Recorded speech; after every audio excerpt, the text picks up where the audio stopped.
What is up? This is your LA in a minute, and it's no exaggeration to say that Canoga Park is the head of Los Angeles. Well, technically the headwaters, because it's where the LA River starts. And that vital function underlies just how important the development of Canoga Park has been to the rest of Los Angeles. Let's get into it.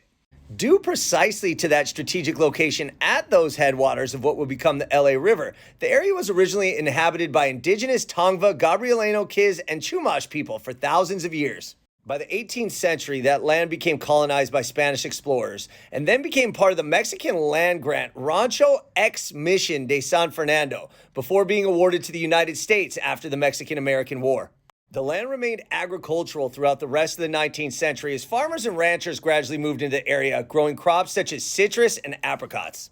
By 1869, much of that land had become a wheat ranch, one of the largest in the world, and they would export wheat to Europe from that ranch. It was also, interestingly enough, where the first eucalyptus trees were introduced to the United States by a man named Alfred Workman.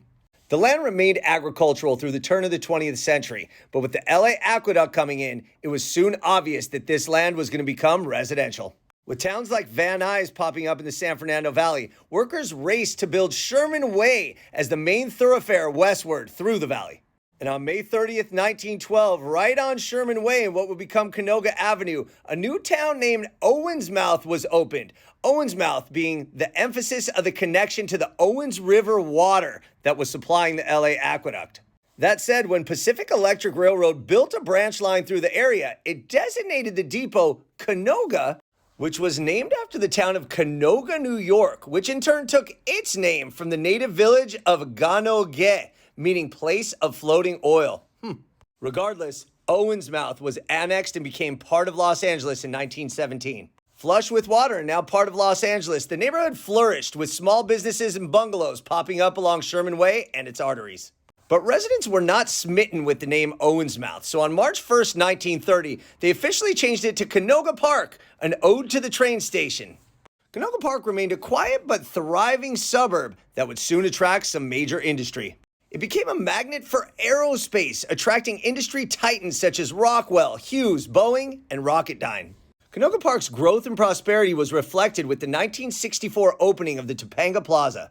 Residents flocked to the plaza as this was the first enclosed mall in the state of California. Through the 60s, 70s, and 80s, Canoga Park was a working class and increasingly diversifying neighborhood.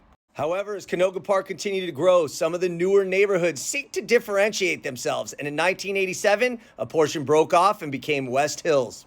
Canoga Park was unfortunately one of the areas most devastated by the 1994 Northridge earthquake. However, small businesses and residents rallied and rebuilt the community, and leaders also created what's called the Walk of Hearts, a Hollywood Walk of Fame style tribute for local educators. Very cool. The continued improvements helped Canoga Park win a National All-America City Award in 2005, the first ever for a Los Angeles neighborhood.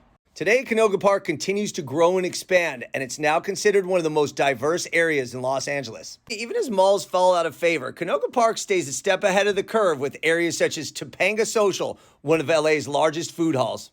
So Canoga Park really is the head of Los Angeles. Well, it's the headwaters of the LA River, and it's stayed ahead of the curve for more than a century, and it's looking forward to the next century. All right, LA, it's been a minute.